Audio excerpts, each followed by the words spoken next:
Passport জালিয়াতির mastermind এবার পুলিশের জালে। গাইঘাটা থেকে পাকড়াও মনোজ গুপ্তা।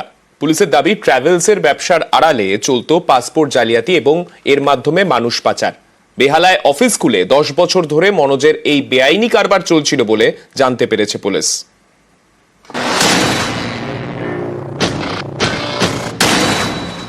পাসপোর্ট জালিয়াতিতে পরপর গ্রেপ্তার। এবার উত্তর 24 পরগনার গাইঘাটা থেকে গ্রেপ্তার মনোজ গুপ্তা। তার বাড়ি বেহালার শখের বাজারে। পুলিশ সূত্রে দাবি এই মনোজই পাসপোর্ট চক্রের মাথা। মনোজের হয়েই কাজ করত সমরেশ বিশ্বাস। সমরেশ মুক্তারকে আগেই গ্রেপ্তার করা হয়েছে। পুলিশের দাবি ট্রাভেলসের ব্যবসার আড়ালে চলতো পাসপোর্ট জালিয়াতি। এর মাধ্যমেই মানুষ পাচার করা হতো।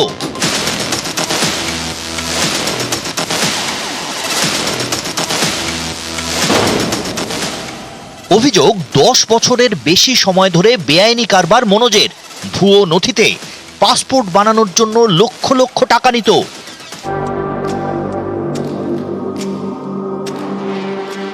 প্রথমে ভুয়ো নথি তৈরি করা, তারপর সেই নথি দিয়ে পাসপোর্ট।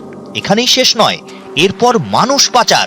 সবই করত মনোজ গুপ্তা বেহালার শখের বাজারের অফিসে বসে।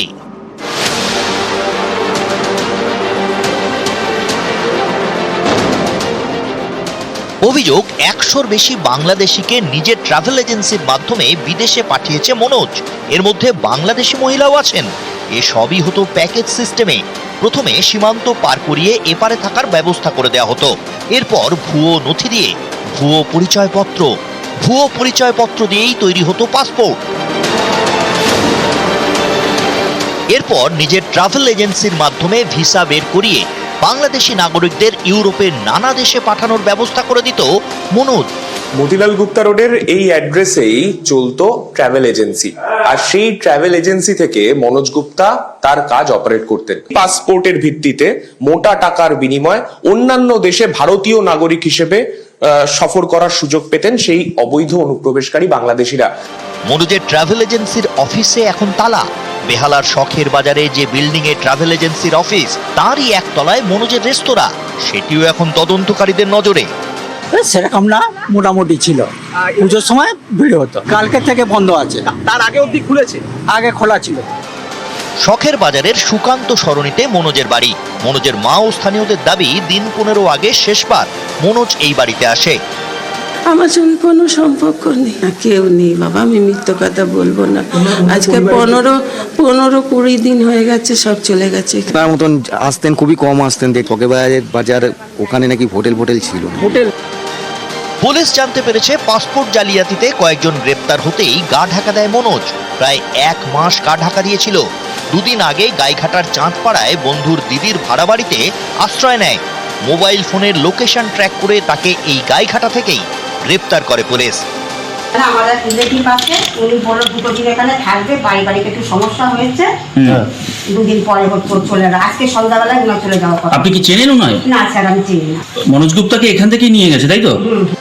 এর আগে বেহালারি পর্ণশ্রী থেকে দীপঙ্কর দাসকে গ্রেপ্তার করে পুলিশ। এই দীপঙ্কর মনোজ গুপ্তারই অফিসে কাজ করত। অভিযোগ দীপঙ্করকে দিয়ে ভুয়ো নথি তৈরি করাতো মনোজ।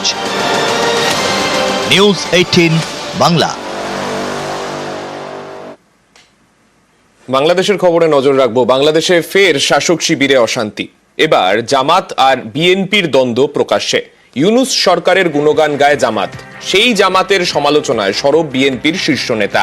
রবিবার ঢাকার সভা থেকে জামাতকে এক হাত নেন রুহুল রিজভী।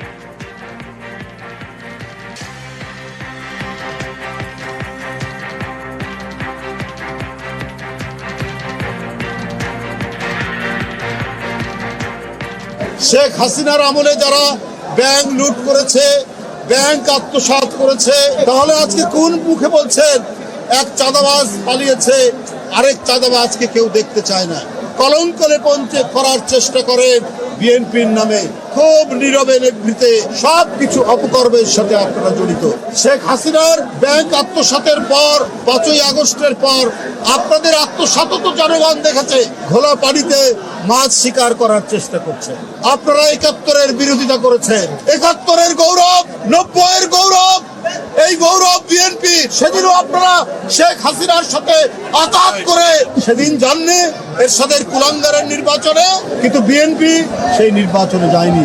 তার নেত্রী বলেছিলেন দেশের নেত্রী বেগম খালেদা জিয়া, এরশাদের অধীনে কোনো নির্বাচন করবো না, স্বৈরাচারের অধীনে কোনো নির্বাচন করবো না।